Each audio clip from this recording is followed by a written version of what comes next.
Modern Man in Search of a Soul, Chapter 8, Psychology and Literature. It is obvious enough that psychology, being the study of psychic processes, can be brought to bear upon the study of literature, for the human psyche is the womb of all the sciences and arts. We may expect psychological research on the one hand to explain the formation of a work of art, and on the other hand, to reveal the factors that make a person artistically creative. The psychologist is thus faced with two separate and distinct tasks and must approach them in radically different ways. In the case of the work of art, we have to deal with a product of complicated psychic activities, but a product that is apparently intentional and consciously shaped. In the case of the artist, we must deal with the psychic apparatus itself. In the first instance, we must attempt the psychological analysis of a definitely circumscribed and concrete artistic achievement, while in the second, we must analyze the living and creative human being as a unique personality. Although these two undertakings are closely related and even interdependent, neither of them can yield the explanations that are sought by the other. It is, of course, possible to draw inferences about the artist from the work of art, and vice versa, but these inferences are never conclusive. At best, they are probable surmises or lucky guesses. A knowledge of Goethe's particular relationship to his mother throws some light upon Faust's exclamation, "The mothers, how very strange it sounds." But it does not enable us to see how the attachment to his mother could produce the Faust drama itself. However, unmistakably we sense in the man Goethe a deep connection between the two. Nor are we more successful in reasoning in the reverse direction. There is nothing in the Ring of the Nibelungs that would enable us to recognize or definitely infer the fact that Wagner occasionally liked to wear womanish clothes, though hidden connections exist between the heroic masculine world of the Nibelungs and a certain pathological effeminacy in the man Wagner. The present state of development of psychology does not allow us to establish those rigorous causal connections which we expect of a science.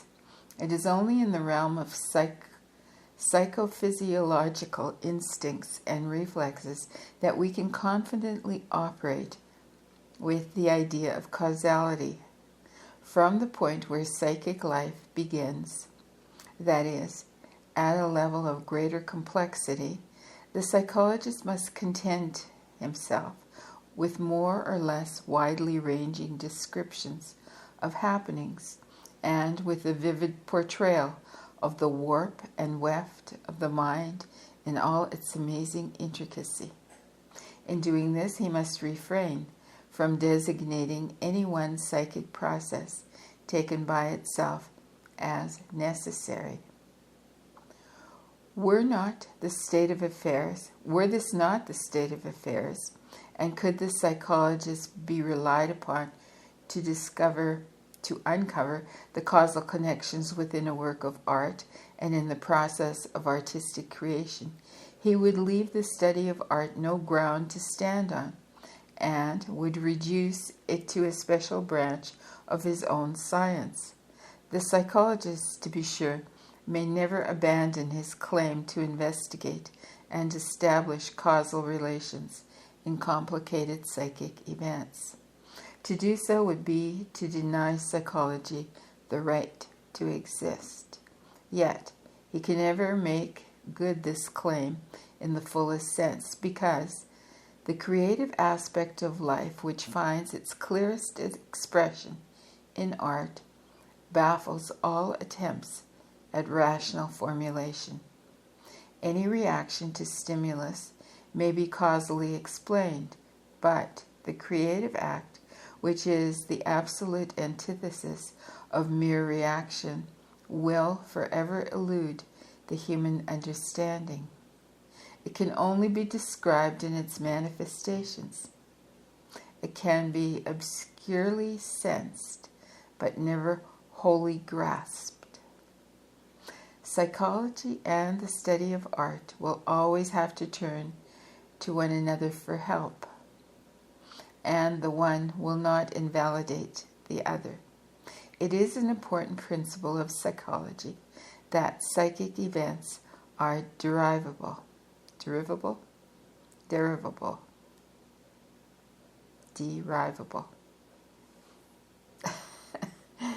It is a principle in the study of art that psychic product is something in itself and for itself, whether the work of art or the artist himself is in question.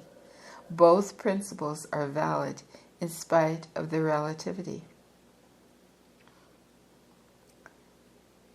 Now, this is part 1 of this chapter, and it's entitled The Work of Art. There is a fundamental difference of approach between the psychologist's examination of a literary work and that of the literary critic. What is of decisive importance and value for the latter may be quite irrelevant for the former. Literary products of highly dubious merit are often of the greatest interest to the psychologist. For instance, the so-called psychological novel is by no means as rewarding for the psychologist as the literary-minded suppose. Considered as a whole, such a novel explains itself. It has done its own work of psychological interpretation, and the psychologist can at most criticize or enlarge upon this. The important question as to how a particular author came to write a particular novel is of course left unanswered, but I wish to reserve this general problem for the second part of my essay. The novels which are most fruitful for the psychologist are those in which the author has not already given a psychological interpretation of his characters, and which, therefore, leave room for analysis and explanation, or even invite it by their mode of presentation. Good examples of this kind of writing are the novels of Benoit and English fiction in the manner of Rider Haggard, including The Vein Exploited by Conan Doyle, which yields that most cherished article of mass production, the detective story. Melville's Moby Dick, which I consider the greatest American novel, also comes within this class of writings. An exciting narrative that is apparently quite devoid of psychological exposition is just what interests the psychologist most of all. Such a tale is built upon a groundwork of implicit psychological assumptions, and in the measure that the author is unconscious of them, they reveal themselves, pure and unalloyed, to the critical discernment. In the psychological novel, on the other hand, the author himself attempts to reshape his material so as to raise it from the level of crude contingency to that of psychological exposition and illumination, a procedure which too often clouds the psychological significance of the work or hides it from view. It is precisely to novels of this sort that the layman goes for psychology in quotes, while it is novels of the other kind that challenge the psychologist, for he alone can give them deeper meaning. I have been speaking in terms of the novel, but I'm dealing with a psychological fact that is not restricted to this particular form of literary art. We meet with it in the works of the poets as well, and are confronted with it when we compare the first and second parts of the Faust drama. The love tragedy of Gretchen explains itself. There is nothing that the psychologist can add to it, that the poet has not already said better in words. The second part, on the other hand, calls for explanation. The prodigious richness of the imaginative material has so overtaxed the poet's formative powers that nothing is self-explanatory, and every verse adds to the reader's need of an interpretation.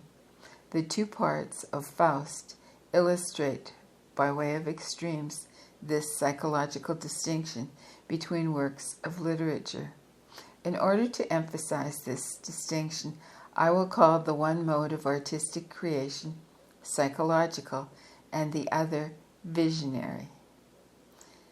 The psychological mode deals with materials drawn from the realm of human consciousness, for instance, with the lessons of life, with emotional shocks, the experience of passion, and the crises of human destiny in general, all of which go to make up the conscious life of man and his feeling of life in particular. This material is psychically assimilated by the poet, raised from the commonplace to the level of poetic experience, and given an expression which forces the reader to greater clarity and depth of human insight by bringing fully into his consciousness what he ordinarily evades and overlooks, or senses only with a feeling of dull discomfort.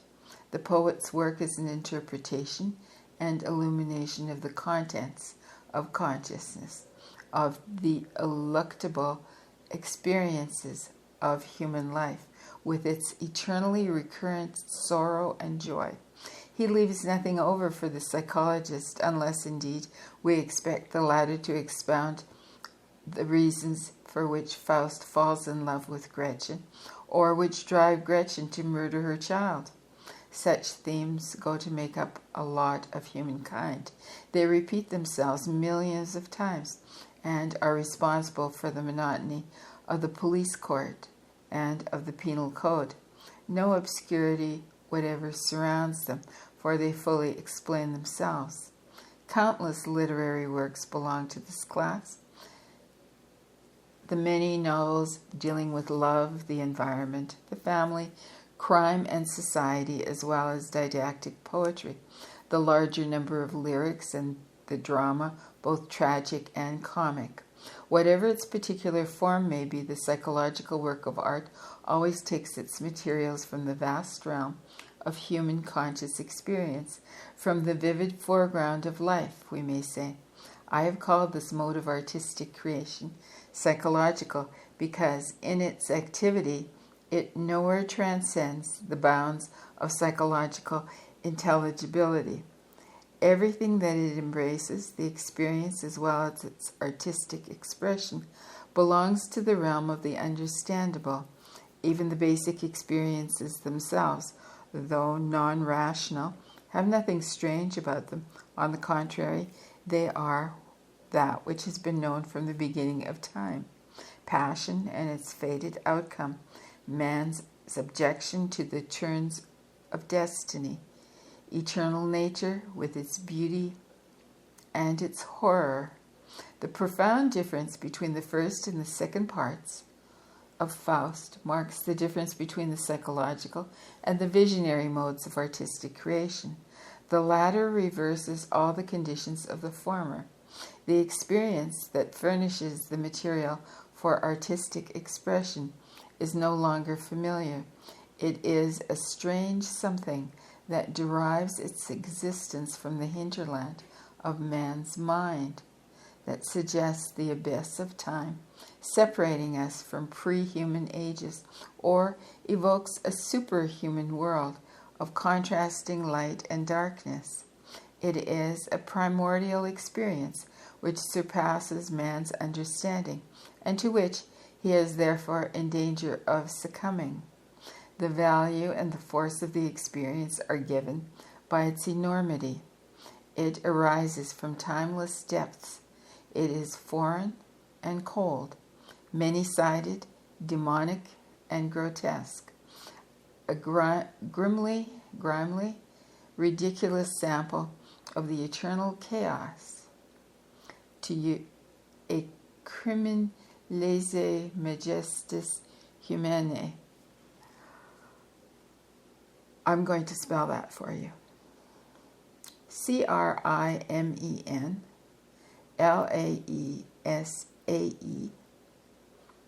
LAESAE MAJESTATIS HUMANAE.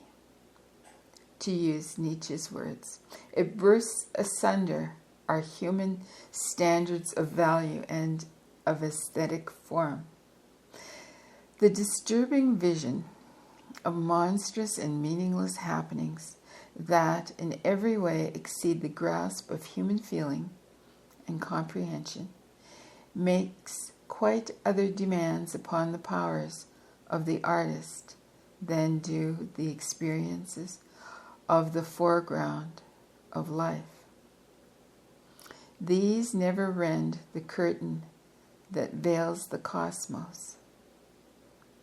They never transcend the bounds of humanly possible, and for this reason are readily shaped to the demands of art, no matter how great a shock to the individual they may be. But the primordial experiences rend from top to bottom the curtain upon which is painted the picture of an ordered world, and allow a glimpse into the unfathomed abyss of what has not yet become. It is a vision of other worlds. No, is it a vision of other worlds, or of the obscuration of spirit, or of the beginnings of things before the age of man, or of the unborn generations of the future? We cannot say that it is any or none of these, shaping, reshaping the eternal spirit's eternal pastime. We find such vision in the Shepherd of Hermas, Hermas, in Dante, in the second part of Faust, in Nietzsche's Dionysian exuberance, in Wagner's Nibelungenring, in Spittler's Olympischer Frühling, Olympic springtime, in the poetry of William Blake, in the Hypnerotomachia of the monk Francisco Colonna, Collonna, and in Jacob Boehme's philosophical and poetic stammerings. I'll spell that name for you, Boehme.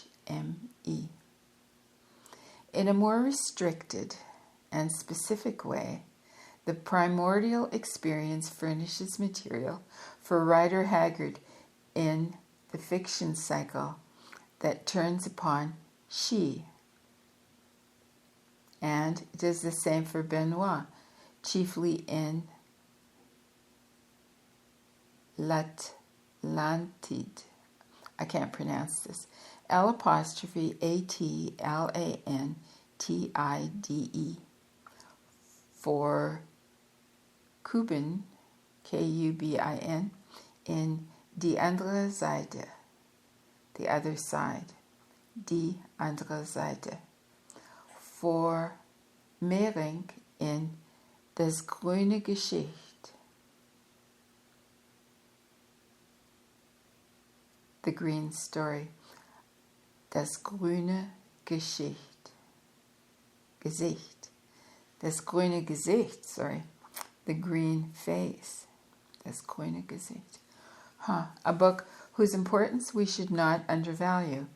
For Goetz, Goetz, in Das Reich ohne Raum, and for Barlach in Der tote Tag, the dead day. This list might be greatly extended. In dealing with the psychological mode of artistic creation, we never need ask ourselves what the material consists of or what it means. But this question forces itself upon us as soon as we come to the visionary mode of creation. We are astonished, taken aback, confused, put on our guard, or even disgusted, and we demand commentaries and explanations. We are reminded in nothing of everyday human life, but rather of dreams, nighttime fears, and the dark recesses of the mind that we sometimes sense with misgiving. The reading public, for the most part, repudiates this kind of writing, unless indeed it is coarsely sensational, and even the literary critic feels embarrassed by it. It is true that Dante and Wagner have smoothed the approach to it. The visionary experience is cloaked, in Dante's case, by the introduction of historical facts, and in that of Wagner, by mythological events, so that history and mythology are sometimes taken to be the materials with which these poets worked. But with neither of them does the moving force and the deeper significance lie there. For both, it is contained in the visionary experience. Rider Haggard, pardonably enough, is generally held to be a mere inventor of fiction. Yet, even with him, the story is primarily a means of giving expression to significant material. However much the tale may seem to overgrow the content, the latter outweighs the former in importance. The obscurity as to the sources of the material in visionary creation is very strange, and the exact opposite of what we find in the psychological mode of creation. We are even led to suspect that this obscurity is not unintentional. We are naturally inclined to suppose, and Freudian psychology encourages us to do so, that some highly personal experience underlies this grotesque darkness. We hope thus to explain these strange glimpses of chaos and to understand why it sometimes seems as though the poet had intentionally concealed the basic experience from us. It is only a step from this way of looking at the matter to the statement that we are here dealing with a pathological and neurotic art, a step which is justified insofar as the material of the visionary creator shows certain traits that we find in the fantasies of the insane. The converse is also true. We often discover in the mental output of psychotic persons a wealth of meaning that we should expect rather from the works of a genius. I'm going to read that sentence again. The converse is also true. We often discover in the mental output of psychotic persons a wealth of meaning that we should expect rather from the works of a genius. The psychologist who follows Freud will, of course, be inclined to take the writings in question as a problem in pathology, on the assumption that an intimate personal experience underlies what I call the primordial vision, an experience, that is to say, which cannot be accepted by the conscious outlook. He will try to account for the curious images of the vision by calling them cover figures and by supposing that they represent an attempted concealment of the basic experience.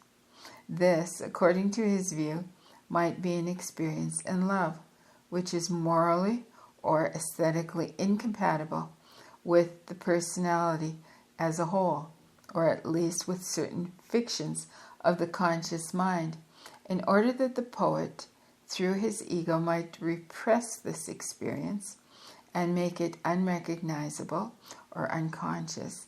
The whole arsenal of a pathological fantasy was brought into action. Moreover, this attempt to replace reality by fiction, being unsatisfactory, must be repeated in a long series of creative embodiments. This would explain the proliferation of imaginative forms, all monstrous, demonic, grotesque, and perverse. On the one hand, they are substitutes for the unacceptable experience, and on the other, they help to conceal it. Although a discussion of the poet's personality and psychic disposition belongs strictly to the second part of my essay, I cannot avoid taking up, in the present connection, this Freudian view of the visionary work of art.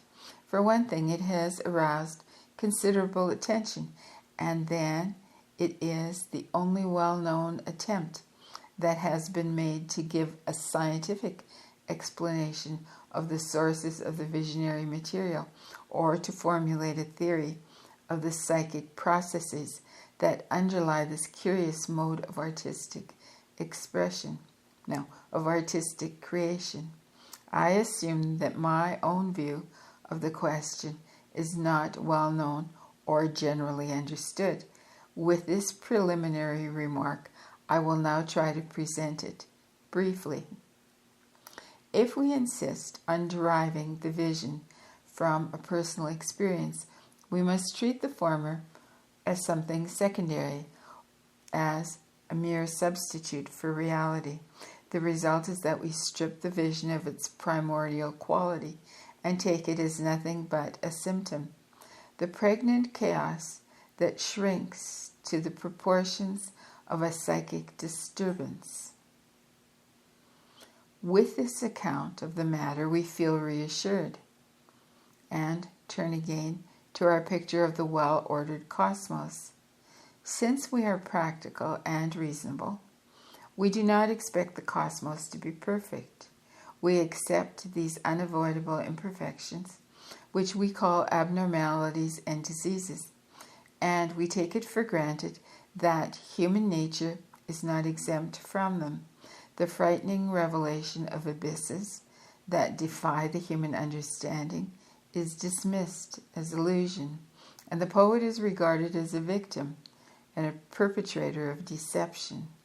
Even to the poet, his primordial experience was human, all too human, to such a degree that he could not face its meaning, but had to conceal it from himself.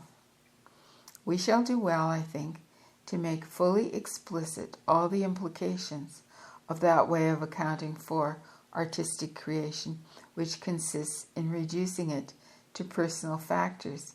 We should see clearly where it leads. The truth is that it takes us away from the psychological study of the work of art and confronts us with the psychic disposition of the poet himself. That the latter presents an important problem is not to be denied, but the work of art is something in its own right and may not be conjured away. The question of the significance to the poet of his own creative work, of his regarding it as a trifle, as a screen, as a source of suffering, or as an achievement, does not concern us at the moment, our task being to interpret the work of art psychologically. For this undertaking, it is essential that we give serious consideration to the basic experience that underlies it, namely, to the vision. We must take it at least as seriously as we do the experiences that underlie the psychological mode of artistic creation, and no one doubts that they are both real and serious. It looks indeed as if the visionary experience were something quite apart from the ordinary lot of man, and for this reason we have difficulty in believing that it is real. It has about it an unfortunate suggestion of obscure metaphysics and of occultism, so that we feel called upon to intervene in the name of a well-intentioned reasonableness. Our conclusion is that it would be better not to take such things too seriously, lest the world revert again to the benighted superstition. We may, of course, have a predilection for the occult, but ordinarily we dismiss the visionary experience as the outcome of a rich fantasy or of a poetic mood, that is to say, as a kind of poetic license, psychologically understood. Certain of the poets encourage this interpretation in order to put a whole distance between themselves and their work. Spittler, Spittler, for example, stoutly maintained that it was one and the same whether the poet sang of an Olympian spring or to the theme, May is here. The truth is that poets are human beings, and that what a poet has to say about his work is often far from being the most illuminating word on the subject. What is required of us, then, is nothing less than to defend the importance of the visionary experience against the poet himself. It cannot be denied that we catch the reverberations of the initial love experience in The Shepherd of Hermas, in the Divine Comedy, and in the Faust drama, an experience which is completed and fulfilled by the vision. There is no ground for the assumption that the second part of Faust repudiates or conceals the normal human experience of the first part. Nor are we justified in supposing that Goethe was normal at the time that he wrote Part 1, but in a neurotic state of mind when he composed Part 2. Hermas, Dante, and Goethe can be taken as 3 steps in a sequence covering nearly 2,000 years of human development, and in each of them we find the personal love episode not only connected with the weightier vision experience, but frankly subordinated to it. On the strength of this evidence, which is furnished by the work of art itself, and which throws out of court the question of the poet's particular psychic disposition, we must admit that the vision represents a deeper and more impressive experience than human passion. In works of art of this nature, and we must never confuse them with the artist as a person, we cannot doubt that the vision is a genuine primordial experience, regardless of what reason-mongers may say. The vision is not something derived or secondary, and it is not a symptom of something else. It is true symbolic expression, that is, the expression of something existent in its own right, but imperfectly known. The love episode is a real experience, really suffered, and the same statement applies to the vision. We need not try to determine whether the content of the vision is of a physical, psychic, or metaphysical nature. In itself, it has psychic reality, and this is no less real than physical reality. Human passion falls within the sphere of conscious experience, while the subject of the vision lies beyond it. Through our feelings, we experience the known, but our intuitions point to things that are unknown and hidden, that, by their very nature, are secret. If ever they become conscious, they are intentionally kept back and concealed, for which reason they have been regarded from earliest times as mysterious, uncanny, and deceptive. They are hidden from the scrutiny of man, and he also hides himself from them out of deisidemia. Deisidaaemonia.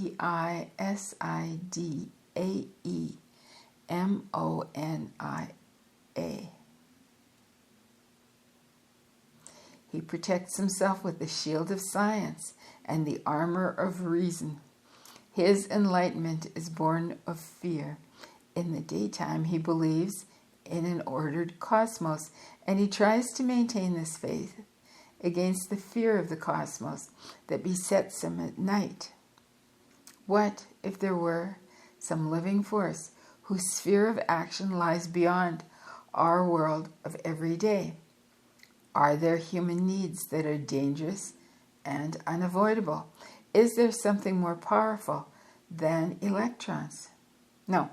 Is there something more purposeful than electrons?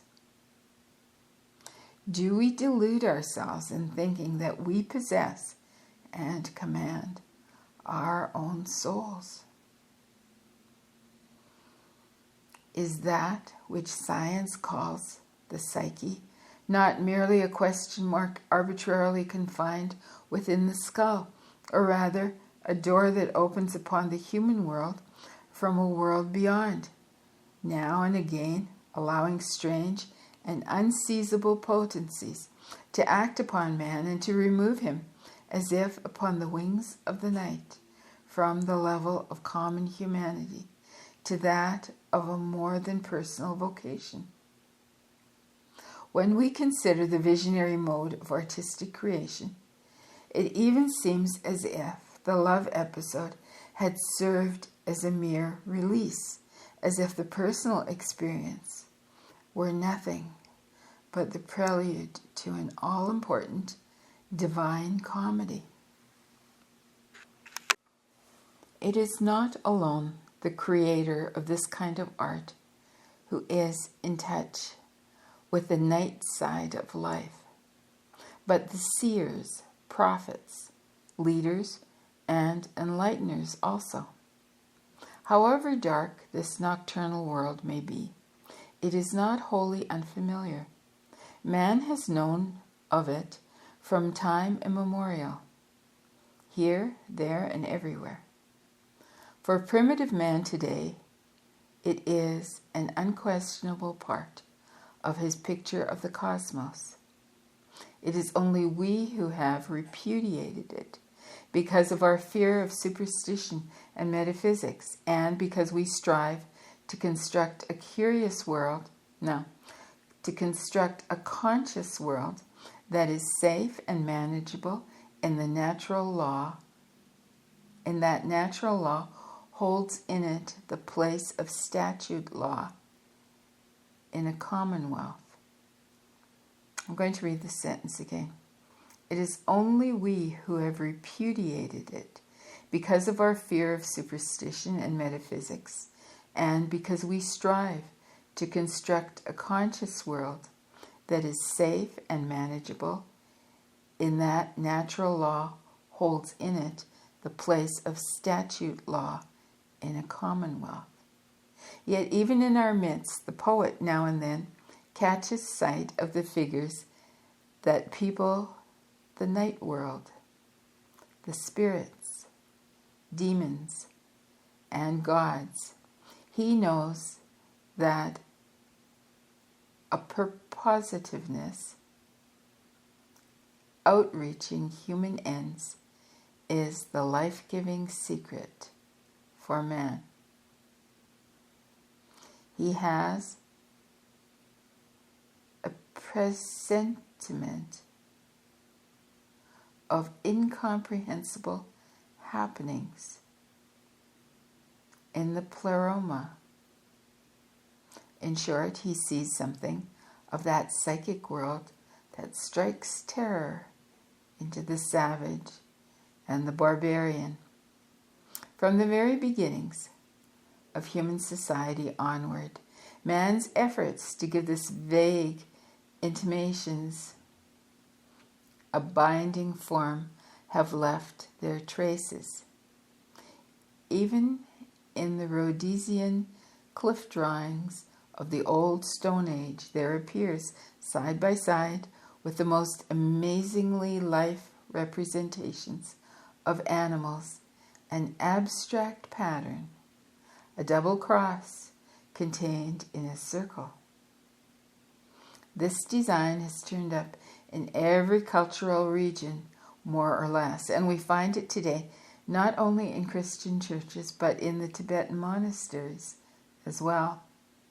It is the so-called sun wheel, and it dates from a time when no one had thought of wheels as a mechanical device. It cannot have had its source in any experience of the external world. It is rather a symbol that stands for a psychic happening. It covers an experience of the inner world and is no doubt as lifelike a representation as the famous rhinoceros with the tick birds on its back. There has never been a primitive culture that did not possess a system of secret teaching, and in many cultures this system is highly developed.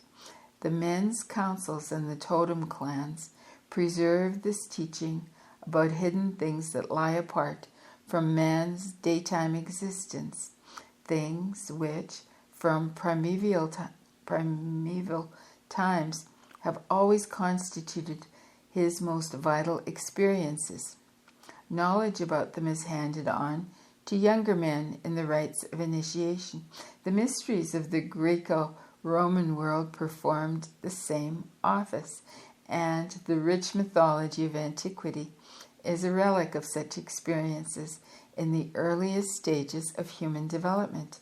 It is therefore to be expected of the poet that he will resort to mythology in order to give experience its most fitting expression.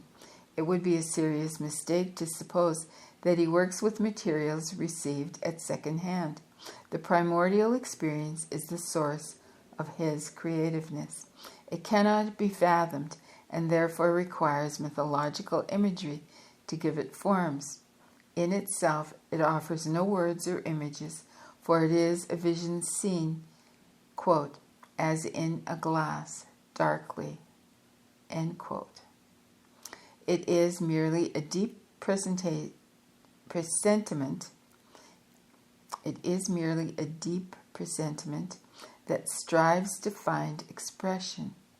It is like a whirlwind that seizes everything within reach and, by carrying it aloft, assumes a visible shape. Since that particular expression can never exhaust the possibilities of the vision, but falls far short of it in richness and content, the poet must have at his disposal a huge store of materials if he is to communicate even a few of his intimations. What is more, he must resort to an imagery that is difficult to handle and full of contradictions in order to express the weird paradoxicality of his vision. Dante's presentiments are clothed in images that run the gamut of heaven and hell. Goethe must bring in the Blocksberg and the infernal regions of Greek antiquity. Wagner needs the whole body of Nordic myth. Nietzsche returns to the hieratic. He returns to the hieratic style and recreates the legendary seer of prehistoric times.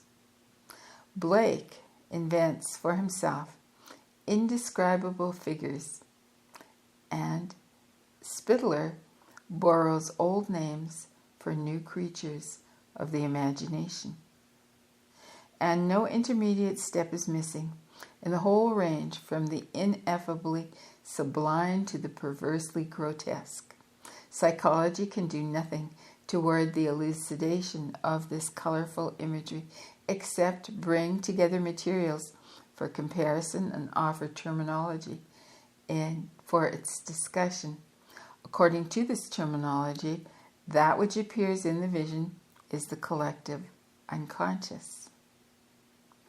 We mean by collective unconscious a certain psychic disposition shaped by the forces of heredity. From it, consciousness has developed. In the physical structure of the body, we find traces of earlier stages of evolution, and we may expect the human psyche also to conform in its makeup to the law of phylogeny. This is a fact that in eclipses of consciousness, in dreams, narcotic states, and states of insanity, there come to the surface psychic products or contents that show all the traits of primitive levels of psychic development. The images themselves are sometimes of such a primitive character that we might suppose them derived from ancient esoteric teaching. Mythological themes clothed in modern dress also frequently appear. What is of particular importance for the study of literature in these manifestations of the collective unconscious is that they are compensatory to the conscious attitude. This is to say that they can bring a one-sided abnormal or dangerous state of consciousness into equilibrium in an apparently purposive way. In dreams, we can see this process very clearly in its positive aspect. In cases of insanity, the compensatory process is often perfectly obvious, but takes a negative form. There are persons, for instance, who have anxiously shut themselves off from all the world only to discover one day that their most intimate secrets are known and talked about by everyone.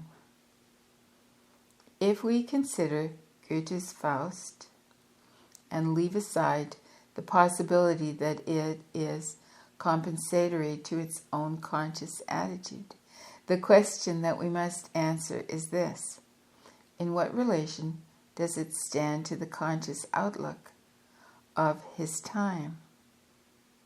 Great poetry draws its strength from the life of mankind, and we completely miss its meaning if we try to derive it from personal factors. Whenever the collective unconscious becomes a living experience and is brought to bear upon the conscious outlook of an age, this event is a creative act which is of importance to everyone living in that age. A work of art is produced that contains what may be truthfully called a message to generations of men. So, Faust touches something in the soul of every German. So also, Dante's fame is immortal, while the Shepherd of Hermas just failed of inclusion in the New Testament canon. Every period has its bias, its particular prejudice, and its psychic ailment. An epoch is like an individual. It has its own limitations of conscious outlook and therefore requires a compensatory adjustment. This is affected by the collective unconscious in that a poet, a seer, or a leader allows himself to be guided by the unexpressed desire of his times and shows the way by word or deed to the attainment of that which everyone blindly craves and expects, whether this attainment results in good or evil, the healing of an epoch, or its destruction. It is always dangerous to speak of one's own times, because what is at stake in the present is too vast for comprehension. A few hints must therefore suffice.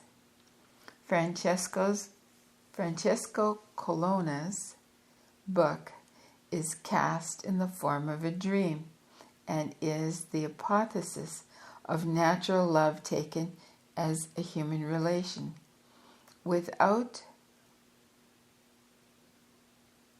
countenancing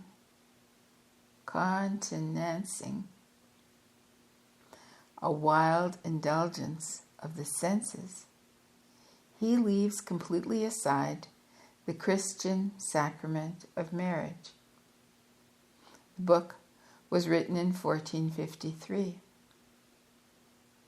Rider Haggard, whose life coincides with the flowering time of the Victorian era,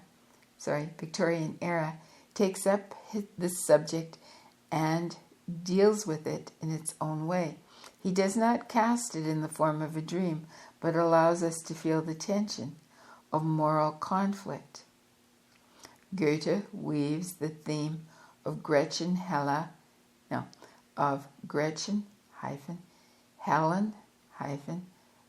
Mater Gloriosa like a red thread into the colorful tapestry of Faust. Gretchen Helen Mater Gloriosa. Goethe weaves the theme like a red thread into the colorful tapestry of Faust. Nietzsche proclaims the death of God, and Spitteler transforms the waxing and waning of the gods into a myth of the seasons. Whatever his importance, each of these poets speaks with the voice of thousands and 10,000s, foretelling changes in the conscious outlook of his time. And this is part 2 of the essay. It's entitled The Poet. Creativeness, like the freedom of will, contains a secret. The psychologist can describe both these manifestations as processes, but he can find no solution of the philosophical problems they offer. Creative man is a riddle that we may try to answer in various ways, but always in vain, a truth that has not prevented modern psychology from turning now and again to the question of the artist and his art. Freud thought that he had found a key in his procedure of deriving the work of art from the personal experiences of the artist. It is true that certain possibilities lay in this direction, for it was conceivable that a work of art, no less than a neurosis, might be traced back to those knots in psychic life that we call the complexes. It was Freud's great discovery that neuroses have a causal origin in the psychic realm, and that they take their rise from emotional states and from real or imagined childhood experiences. Certain of his followers, like Rank and Steckel, Stekel, have taken up related lines of enquiry and have achieved important results. It is undeniable that the poet's psychic disposition permeates his work root and branch. Nor is there anything new in the statement that personal factors largely influence the poet's choice and use of his materials. Credit, however, must certainly be given to the Freudian school for showing how far-reaching this influence is, and in what curious ways it comes to expression. Freud takes the neurosis as a substitute for a direct means of gratification. He therefore regards it as something inappropriate, a mistake, a dodge, an excuse, a voluntary blindness. To him, it is essentially a shortcoming that should never have been, since a neurosis, to all appearances, is nothing but a disturbance that is all the more irritating because it is without sense or meaning.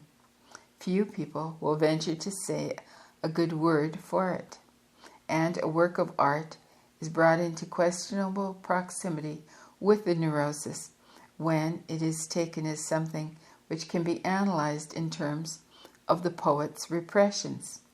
In a sense, it finds itself in good company, for religion and philosophy are regarded in the same light by Freudian psychology. No objection can be raised if it is admitted that his approach amounts to nothing more than the elucidation of those personal determinants without which a work of art is unthinkable. But should the claim be made that such an analysis accounts for the work of art itself, then a categorical denial is called for. The personal idiosyncrasies that creep into a work of art are not essential. In fact, the more we have to cope with these peculiarities, the less it is a question of art. What is essential in a work of art is that it should rise far above the realm of personal life and speak from the spirit and heart of the poet as man to the spirit and heart of mankind. Excuse me. I'm going to read that last sentence again. What is essential in a work of art is that it should rise far above the realm of personal life and speak from the spirit and heart of the poet as man to the spirit and heart of mankind. The personal aspect is a limitation and even a sin in the realm of art. When a form of art is primarily personal, it deserves to be treated as if it were a neurosis. There may be some validity in the idea held by the Freudian school that artists without exception are narcissistic, by which is meant that they are undeveloped persons with infantile and autoerotic traits.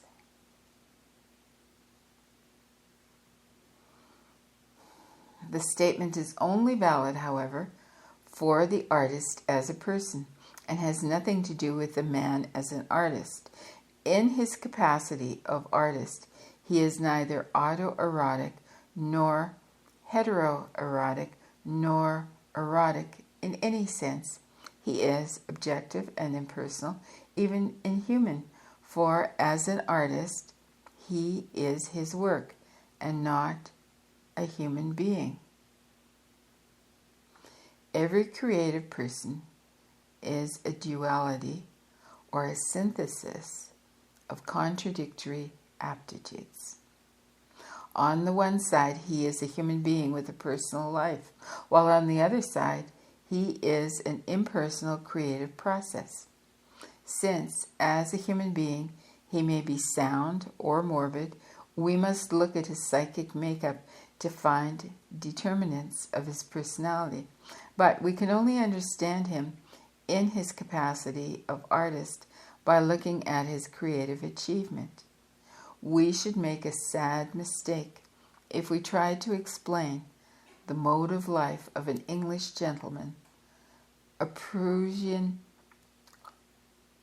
officer, or a cardinal in terms of personal factors. The gentleman, the officer, and the cleric function as such in an impersonal role, and their psychic makeup is qualified by peculiar objectivity. I'm going to read that sentence again. The gentleman, the officer, and the cleric function as such in an impersonal role, and their psychic makeup is qualified by peculiar objectivity. We must grant that the artist does not function in an official capacity. The very opposite is nearer the truth. He, nevertheless, resembles the types I have named in one respect, for the specifically artistic disposition involves an overweight of collective psychic life as against the personal. Art is a kind of innate drive that seizes a human being and makes him its instrument. The artist is not a person endowed with free will who seeks his own ends, but one who allows art to realize its purposes through him.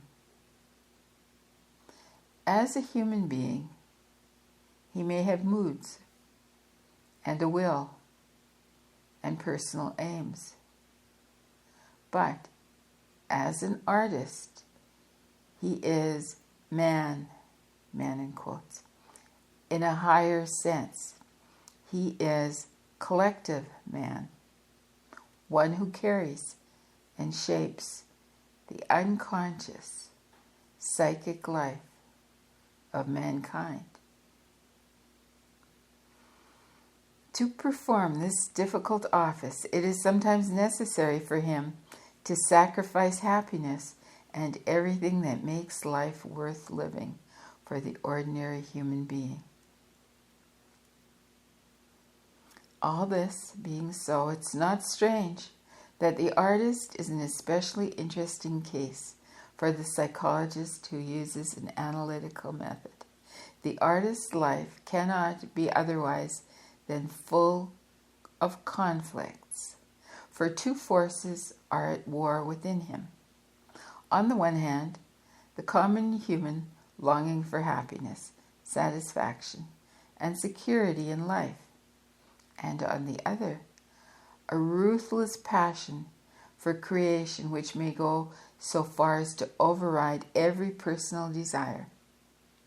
The lives of artists are, as a rule, so highly unsatisfactory, not to say tragic, because of their inferiority on the human and personal side, and not because of a sinister disposition.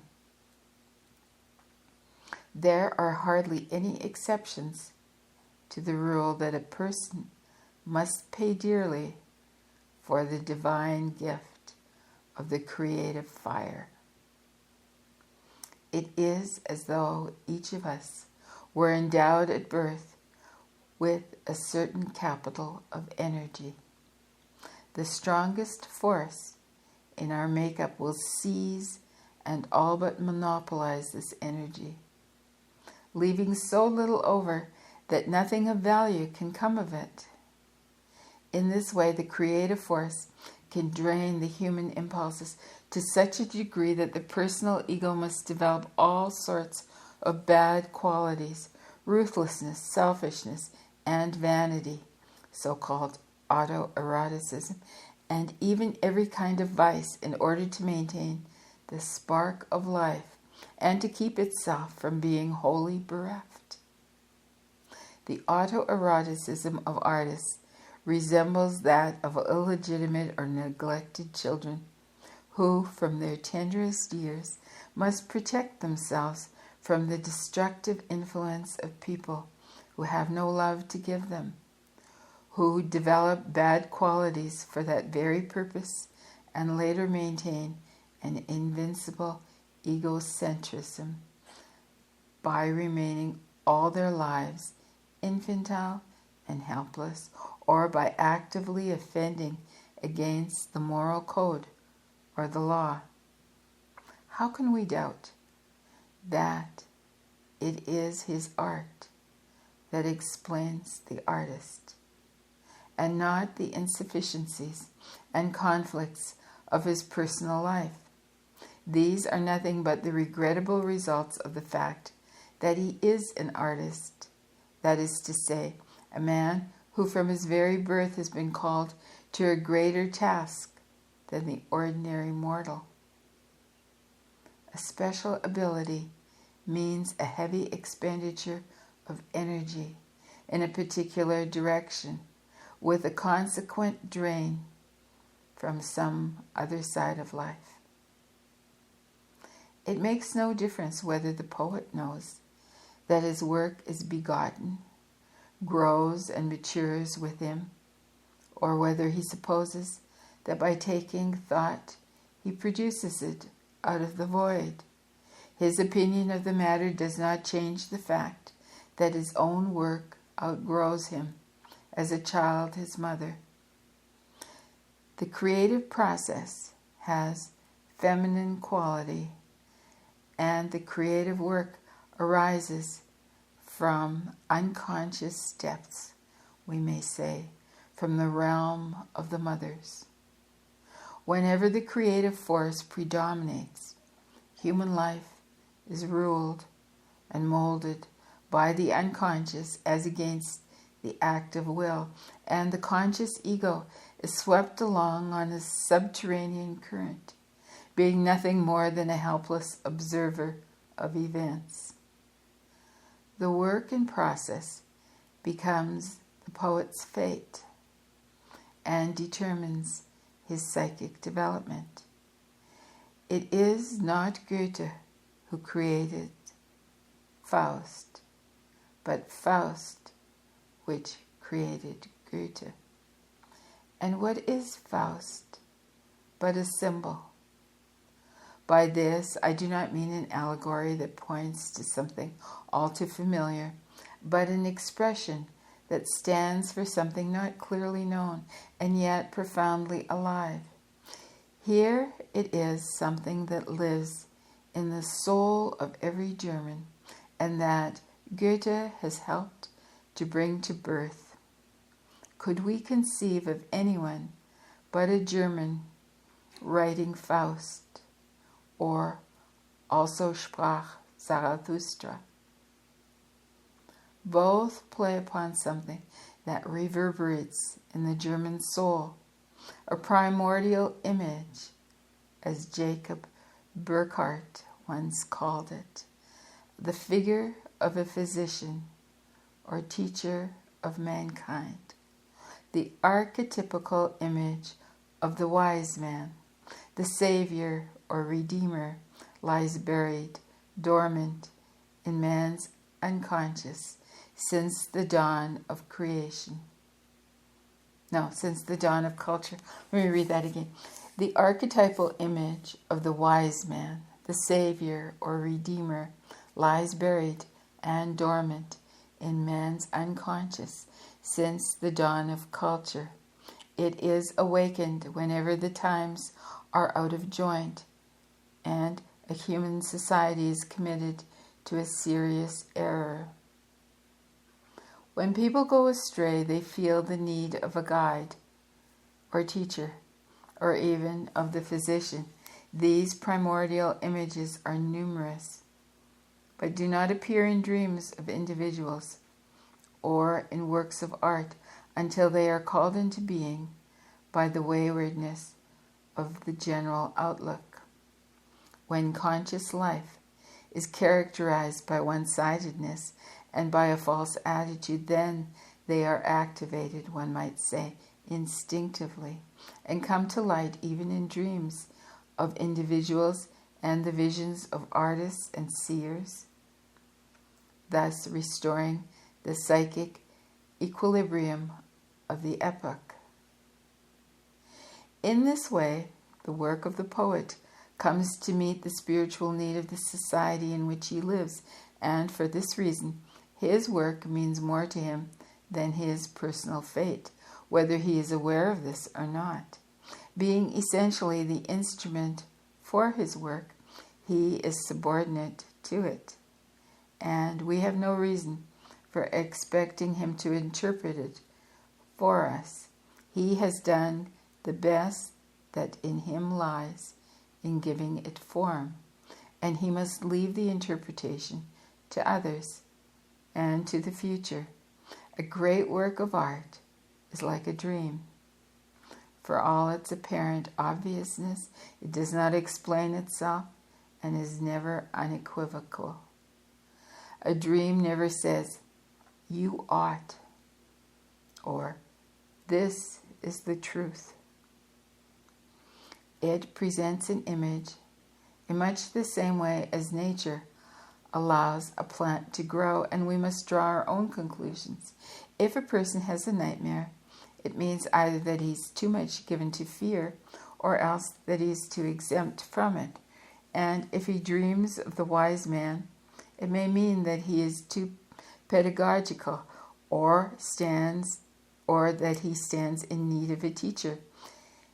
In a subtle way, both meanings come to the same thing, as we perceive when we are able to let the work of art act upon us as it acted upon the artist.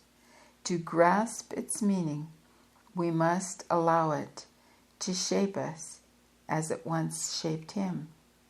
When we understand the nature of his experience, we see that he is drawn upon the healing and redeeming forces of the collective psyche that underlies unconsciousness with its isolation and its painful errors, that he is penetrated to that matrix of life in which all men are embedded, which imparts a common rhythm to all human existence and allows the individual to communicate his feelings and his striving to mankind as a whole. The secret of artistic creation and of the effectiveness of art is to be found in a return to the state of participation mystique, to that level of experience at which it is man who lives and not the individual, and at which the weal or woe of the single human being does not count, but only human existence. This is why every great work of art is objective and impersonal, but nonetheless profoundly moves us, each and all. And this is also why the personal life of the poet cannot be held essential to his work, but at most a help or a hindrance to his creative task. He may go the way of a Philistine, a good citizen, a neurotic, a fool, or a criminal. His personal career may be inevitable and interesting, but it does not explain the poet.